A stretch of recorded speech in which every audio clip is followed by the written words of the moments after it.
अब देखो भाई, मार्केट में बहुत तरीके के प्रोजेक्टर्स आते हैं और हमने अपने चैनल पे भी बहुत सारे प्रोजेक्टर रिव्यू कर रखे हैं, स्टार्टिंग फ्रॉम बहुत सस्ती वाली रेंज टू मैक्सिमम कुछ मिड रेंज वाले प्रोजेक्टर है। लेकिन आज जो हमारे पास प्रोजेक्टर है ना बेनक्यू की तरफ से, ये भाई मेरे चैनल का एक डिफरेंट प्रोजेक्टर है। डिफरेंट कैसे? बिकॉज ये पोर्टेबल प्रोजेक्टर है, इसके अंदर अपनी बैटरी है, आप इसको डायरेक्टली भी चला सकते हो, बैटरी पे भी चला सकते हो। अगर आप ट्रैवल करते हो तो आपके लिए तो भाई साहब ये तोहफा है। तो जितने भी ट्रैवलर्स ये वीडियो देख रहे हैं उनके लिए तो काफी बढ़िया होने वाली है, और जो मजे लेने के लिए देख रहे हैं वो तो भाई साहब देखो पूरी वीडियो देख के जाना। सबसे पहले लाइक मारो, और अगर पहली बार आया तो सब्सक्राइब मारो, हम इतना डब्बा खोल लेते हैं। तो भाई ये है बेनक्यू का GV31 प्रोजेक्टर। यहाँ पे हमारे को कुछ ऐसा बॉक्स मिल जाएगा, और भाई अच्छी खासी सामग्री है डब्बे के अंदर। यहाँ पे जैसे कि ये उठाएंगे तो सबसे पहले निकल जाएगा हमारा प्रोजेक्टर, और भाई प्रोजेक्टर की आप लुक्स देख रहे हो, क्या डिफरेंट मामला है ये। और यहाँ पे इसका बेस का स्टैंड मिल जाएगा। एक तो हमारे को मिल जाएगा पावर एडाप्टर और एक पावर कॉर्ड। यहाँ पे अगर आपको डायरेक्टली प्रोजेक्टर को चलाना हो, और ये 150 वॉट का एडाप्टर है। और सिर्फ ये एडाप्टर ही नहीं, और भी तरीके हैं इस प्रोजेक्टर को चलाने के, सब कवर करूंगा आगे। और यहाँ पे हमारे को बेनक्यू की ही एंड्रॉइड टीवी की डोंगल मिल जाएगी, और ये डोंगल हमारे प्रोजेक्टर के अंदर लगेगी। तो कोई यहाँ पे ऐसे फर्जी एंड्रॉइड का सपोर्ट नहीं है, ऑफिशियल गूगल एंड्रॉइड का सपोर्ट है जिसके अंदर प्रॉपर्ली चलेगा। और थोड़ी बहुत यहाँ पे पुस्तकें मिल जाएंगी, और साथ में एक सुंदर सा रिमोट भी हमारे को मिल जाएगा। तो यहाँ पे जो हमारा प्रोजेक्टर है ना, इसको कुछ यहाँ से स्लाइड करके हम ऐसे खोल सकते हैं, और यहाँ पे कुछ इस तरीके की डोंगल मिल जाएगी हमारे को। मिनी HDMI पोर्ट इसके अंदर मिल जाएगा, और यहाँ पे मिनी HDMI पोर्ट है ही, और साथ में इसके मिल जाएगी micro USB to type A वाली केबल। तो यहाँ पे माइक्रो USB से कनेक्ट करके, और ये जो टाइप ए केबल है हमारी इसके अंदर कनेक्ट हो जाएगी। एंड यहाँ पे मिनी HDMI के पोर्ट में हम डोंगल को कुछ इस तरीके से यहाँ पे इसको फिक्स कर देंगे। और यहाँ पे हमारा एंड्रॉइड प्रोजेक्टर हो चुका है तैयार। अब इसके अंदर पूरी डिवाइस लग चुकी है, नेटिवली एंड्रॉइड का सपोर्ट हमारे को इसके अंदर मिलता है। एंड यहाँ पे पूरा प्रोजेक्टर हमारा पॉलीकार्बोनेट बिल्ड में है, और बिल्ड क्वालिटी अच्छी खासी सॉलिड है भाई इसकी। यहाँ पे हमारे को बटन्स वगैरह मिल जाएंगे, इधर हमारे को पोर्ट्स वगैरह मिल जाते हैं, और सामने हमारे को सेंसर और लेंस मिल जाएगा। एंड ये जो बेस का स्टैंड है हमारा कुछ इस तरीके से रिमूव हो जाता है और ऐसे लग जाता है यहाँ पे। एंड इसको हम इस तरीके से एडजस्ट भी कर सकते हैं, जैसे हमारे को प्रोजेक्शन चेंज वगैरह करनी हो अपने अकॉर्डिंग। और एक चीज मेरे को फील हुई, इसके बॉक्स के अंदर कोई भी कैरिंग केस नहीं है। ये कैरिंग केस होना चाहिए था, जैसे कि हमारा पोर्टेबल वाला प्रोजेक्टर है, खुला खुला लेके घूमने में थोड़ा स्क्रैच ना पड़ जाए, गिर ना जाए कुछ है। और एक और चीज मेरे को फील हुई कि सामने जो इसका लेंस है, इसके लिए भी इन्होंने कोई कैप वगैरह नहीं दे रखी है। वैसे है तो ये बहुत अंदर है, अगर मैं उंगली भी डालता तो डायरेक्टली पहुंच नहीं पाती, काफी ज्यादा अंदर है। लेकिन फिर भी कोई भी शार्प ऑब्जेक्ट लग जाए, कुछ भी है, सारा कुछ तो यही है ना भाई साहब। ये खराब हो गया तो भी दिक्कत है, तो एक लेंस कैप भी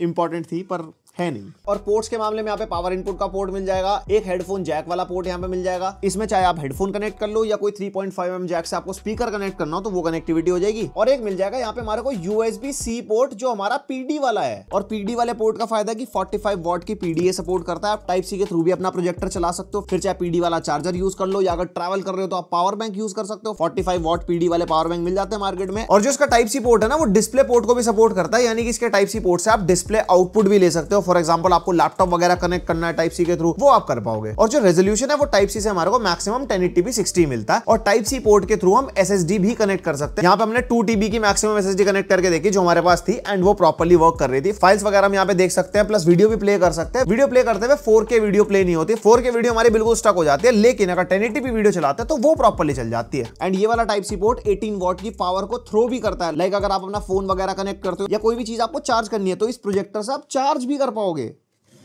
कुछ बढ़िया मामला नहीं दिया इन्होंने। एक यहाँ पे हमारे को HDMI 1.4B का पोर्ट मिल जाता है। 1.4B मतलब 1080p 60 हर्ट्ज का मैक्सिमम आउटपुट ये सपोर्ट करता है। कोई भी अपस्केल्ड 4K वगैरह आप इस पे चला पाओगे। और लास्टली हमारे को USB Type-A पोर्ट मिल जाएगा, जो कि हमारा एक रीडर पोर्ट है। इसके अंदर आप USB Type-A के थ्रू कोई भी डिवाइस कनेक्ट कर सकते हो। ब्रांड ने मेंशन किया है मैक्सिमम 128 GB। मैंने इस पे 2 TB की SSD लगा के चला के देखी, भाई साहब वो भी चल रही थी, लेकिन इसके अंदर 4K वीडियो प्रॉपर नहीं चल पा रही थी, इसके अंदर लैग हो रहा था। 1080p वीडियो आराम से स्मूथली चलवा देता है। और यहाँ पे कुछ ऐसा रिमोट हमारे को मिल जाएगा, सारे इंपॉर्टेंट बटन जितने हमारे को चाहिए होते हैं वो मिल जाएंगे। फॉर एग्जांपल कीस्टोन वगैरह के डेडिकेटेड बटन्स यहाँ पे रखे हैं, मल्टीमीडिया के डेडिकेटेड बटन्स यहाँ मिल जाएंगे। और इस रिमोट के अंदर हमारे को डेडिकेटेड माइक्रोफोन भी मिलता है, तो आपको कोई डेडिकेटेड वॉइस कमांड देनी हो, कोई भी वॉइस सर्च वगैरह करना हो, तो डायरेक्टली रिमोट पे हो जाएगा। और जैसे कि हमारी ये पोर्टेबल डिवाइस है, तो पोर्टेबल डिवाइस का वेट बहुत मैटर करता है, क्योंकि कंधों पर उठा के घूमनी है, वैसा बैग में डाल के घूमनी है। 1.7 kg इसका वेट है, तो मतलब जितना एक लैपटॉप भारी होता है ना थिन एंड लाइट वाला, उतना ही वेट है इसका, तो ज्यादा आपको भारी फील नहीं होगी कंधों पे। एंड्रॉइड टीवी 11 के साथ ये डिवाइस आती है। डुअल बैंड वाईफाई का यहाँ पे सपोर्ट है, 5 गीगाहर्ट्ज वाला वाईफाई आप आराम से कनेक्ट कर पाओगे। ब्लूटूथ वर्जन 5.0 के साथ ही आते हैं, तो कोई ब्लूटूथ वाली डिवाइस कनेक्ट करनी है, कोई स्पीकर, कोई TWS, कोई भी चीज जैसा एंड्रॉइड टीवी के साथ करते हैं, तो उसका सपोर्ट भी हमें मिल जाएगा। और बात करते हैं अगर प्रोजेक्टर की स्पेसिफिकेशन की, तो मैक्सिमम 1080p रेजोल्यूशन आप इस प्रोजेक्टर से ले सकते हो। 300 ANSI ल्यूमेंस हमारे को मिल जाएगी, जो प्रोजेक्टर की बेसिकली ब्राइटनेस होती है। और एक्सपीरियंस कैसा है इसका वो भी मैं आपको आगे बताता हूँ। एंड कलर ट्यूनिंग में 98% REC 709 हमारे को मिल जाएगा। और जो इसकी लैंप लाइफ है वो हमारे को 20,000 आवर्स से लेके 30,000 आवर्स तक मिलते हैं, जिस भी मोड पे आप यूज करोगे, नॉर्मल पे, इको वगैरह पे, वो सब भी आगे मैं आपको भी दिखाता हूँ। एंड भाई लैंप लाइफ अच्छी खासी है, 30,000 घंटे अब डिवाइड कर लो दिनों के हिसाब से।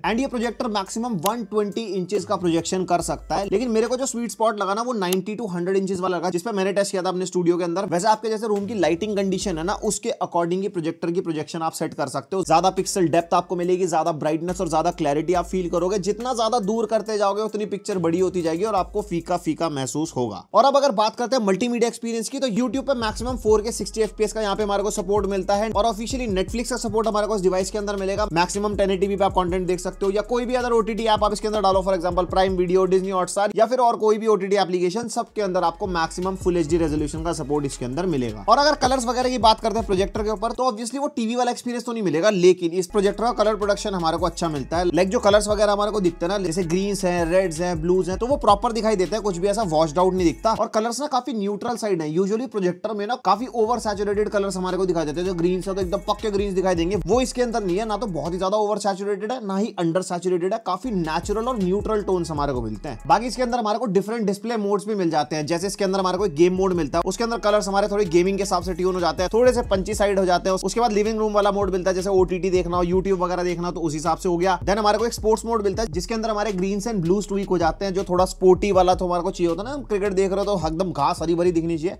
वो वाला हिसाब किताब हो जाएगा। उसके बाद हमारे को एक सिनेमा मोड मिल जाता है, इसमें थोड़ा थिएटर लाइक एक्सपीरियंस क्रिएट हो जाता है, कलर्स मतलब उस हिसाब से ट्वीक हो जाते हैं। और जो लोग प्रोजेक्टर अपनी प्रेजेंटेशन वगैरह के लिए यूज करते हैं, तो उसके लिए भी हम टेस्ट वगैरह करके देख रहे थे, अलग अलग डिस्टेंस पे प्रोजेक्टर रख के, एंड यहाँ पे टेक्स्ट एकदम क्रिस्प एंड क्लियर दिखाई दे रहा था। मतलब सेंटर में तो यूजुअली हर एक प्रोजेक्टर में अच्छा दिखाई देता है, लेकिन मेनली होते हैं कॉर्नर्स और एजेस। इसके अंदर कॉर्नर और एजेस ले लो या सेंटर ले लो, सब जगह एकदम क्रिस्प एंड क्लियर टेक्स्ट और फॉन्ट हमारे को दिखाई दे रहा था। प्लस सबसे बड़ी चीज भाई, ये पोर्टेबल प्रोजेक्टर है, तो कहीं पे भी जाओ, कहीं पे चलते फिरते भाई साहब प्रेजेंटेशन देनी है, ये लो भाई साहब, हेलो शार्क्स, ये मेरा प्रोडक्ट है। क्या कर रहे हैं यार तू? और जैसे कि भाई पोर्टेबल डिवाइस है, आप उठा के इसको घूमोगे और बैटरी पे चलती है। मेनली मैटर करती है साउंड, क्योंकि पोर्टेबल डिवाइस के अंदर अपने जो स्पीकर्स हैं वो इंपैक्टफुल होने चाहिए, तभी तो कंटेंट देखने में मजा आएगा। और भाई स्पीकर्स, आपको सैंपल सुनवाता हूँ। ये भी क्या बात है, हाय नाम में बता दे मेरी जानो कैदी।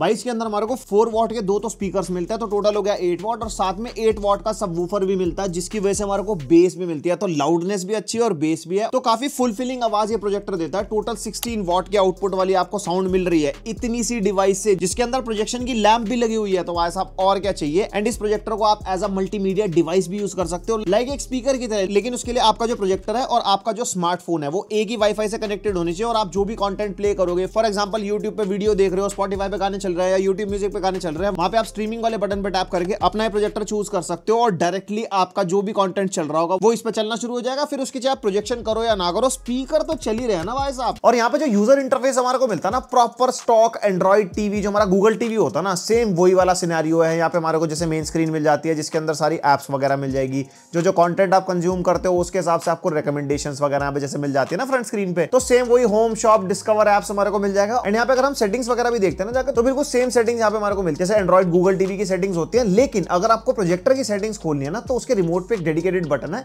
उससे आप प्रोजेक्टर की सेटिंग्स में जा सकते हो। और प्रोजेक्टर के मेन्यू के अंदर हमारे को पिक्चर, साउंड, जनरल, जो भी सारी चीजें हमारे को प्रोजेक्टर के मेन्यू में चाहिए होती हैं, वो सारी हमारे को यहाँ पे मिल जाएंगी। और यहाँ पे हमारे को कास्टिंग का फीचर भी मिल जाता है, चाहे आपको एंड्रॉइड फोन कास्ट करना हो या इवन आईफोन आपको कास्ट करना हो, आप डेडिकेटेडली इस प्रोजेक्टर पे कर सकते हो। एंड यस, गेमिंग एक्सपीरियंस, भाई साहब गेमिंग कैसे हम छोड़ सकते हैं, वो भी ऐसी डिवाइस से। भाई साहब सोचो आप ट्रैवल कर रहे हो, आपका प्ले स्टेशन है, एक्सबॉक्स आपके साथ है, और साथ में ऐसी डिवाइस अपनी कार की छत के ऊपर अपना प्रोजेक्टर लगा के कार के अंदर गेम खेल रखी है, होटल रूम के अंदर गेम खेल रखी है, जहां जगह मिल रही है पोर्टेबल स्क्रीन लगा और अपना शुरू हो गए। लेकिन इलेक्ट्रिसिटी का कनेक्शन होना चाहिए कंसोल चलाने के लिए। एंड गेमिंग का एक्सपीरियंस भी ओवरऑल बढ़िया निकल गया इस प्रोजेक्टर से। हमने गेम सेट कर दिया था डिस्प्ले मोड के अंदर, जिसकी वजह से हमारे को कलर्स वगैरह काफी पॉप होके मिलते हैं। हम स्पाइडरमैन 2 खेल के देख रहे थे अप्रोक्सीमेटली 100 इंचेस प्रोजेक्शन पे, and overall the experience was good. And maximum ये 1080p 60 हर्ट्ज ही आउटपुट देता है, फिर चाहे आप 4K वाला PS5 क्यों ना लगा लो। HDMI 1.4B का पोर्ट है, दैट्स द रीजन। और जब ये डिवाइस में टेस्ट कर रहा था ना, मेरा सबसे बड़ा सवाल था माइंड में कि भाई बैटरी कितनी चला देगा। मतलब अगर आप एक मूवी देख रहे हो तो 2.5-3 घंटे तो देखो कहीं नहीं गए, तो 2.5-3 घंटे वाला डाउट था मेरे माइंड में कि ये दे पाएगा नहीं दे पाएगा। इसके अंदर हमारे को 3 पावर मोड्स मिलते हैं, एक नॉर्मल मोड है, इको मोड है, एक लो पावर सेविंग वाला मोड है। तो जितने कम वाले मोड पे आप चलाओगे ऑब्वियसली साउंड क्वालिटी थोड़ी सी सप्रेस हो जाती है और ब्राइटनेस भी बाय डिफॉल्ट कम हो जाती है। लेकिन आप चाहो तो सेटिंग्स में जाकर उसको बढ़ा सकते हो। लेकिन वही बात है ना, जितनी ज्यादा ब्राइटनेस पर जितनी ऑडियो पे यूज करोगे, बैटरी बैकअप वेरी करेगा डिफरेंट मोड्स के हिसाब से। मैंने इसको लो पावर कंजम्पशन मोड पे यूज किया था, ब्राइटनेस गिर जाती है लो पावर कंजम्पशन वाले मोड पे, लेकिन मैंने उस केस में ब्राइटनेस को 100% कर दिया और स्पीकर वॉल्यूम को भी 100% कर दिया। एंड उसके बाद मेरे को इससे 2 आवर्स 30 मिनट्स के आसपास का बैकअप मिला, मतलब 2 आवर्स 30 मिनट्स से लेकर 2 आवर्स 45 मिनट्स के आसपास। तो आराम से आप एक पूरी मूवी देख सकते हो इसके बैटरी मोड पे अगर आप ट्रैवल कर रहे हो। मोर ओवर आप अपने पास एक पावर बैंक भी रख सकते हो, 45 वॉट की पीडी चार्जिंग सपोर्ट करता है टाइप सी के थ्रू। तो आप पावर बैंक लगा के अपना सेशन एक्सटेंड भी कर सकते हो। कोई सीरीज चल रही है, बिंज वॉचिंग चल रही है, रुकने का मन नहीं है, ये पोर्टेबल मामला नहीं रुकना चाहिए भाई साहब।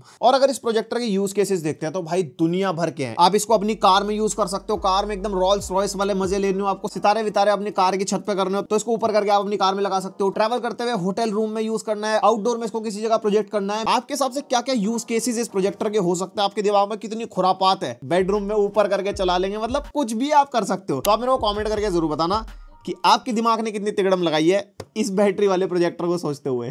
तो ये था पूरा रिव्यू BenQ का GV31 पोर्टेबल प्रोजेक्टर का। अब ये पोर्टेबल है, इतने तगड़े स्पीकर के साथ आता है, फीचर्स इतने सारे हैं, तो ऑब्वियसली तगड़ी प्राइसिंग के साथ भी आता है। 60,000 के प्रीमियम प्राइस पॉइंट के साथ आता है। ऑब्वियसली प्रोडक्ट भी आपको प्रीमियम मिलेगा। आपके क्या थॉट्स है इस प्रोजेक्टर के बारे में मेरे को कमेंट करके जरूर बताना। अगर चेकआउट करना हो तो लिंक है डिस्क्रिप्शन में, वहां पे जाकर चेकआउट कर सकते हो। और इस टाइप की वीडियोस पसंद आती है तो भाई साहब सब्सक्राइब मारो, और पसंद आई तो लाइक मारो, बेल आइकन पे ऑल दबाओ। हम मिलते हैं नेक्स्ट वीडियो, तक के लिए बाय।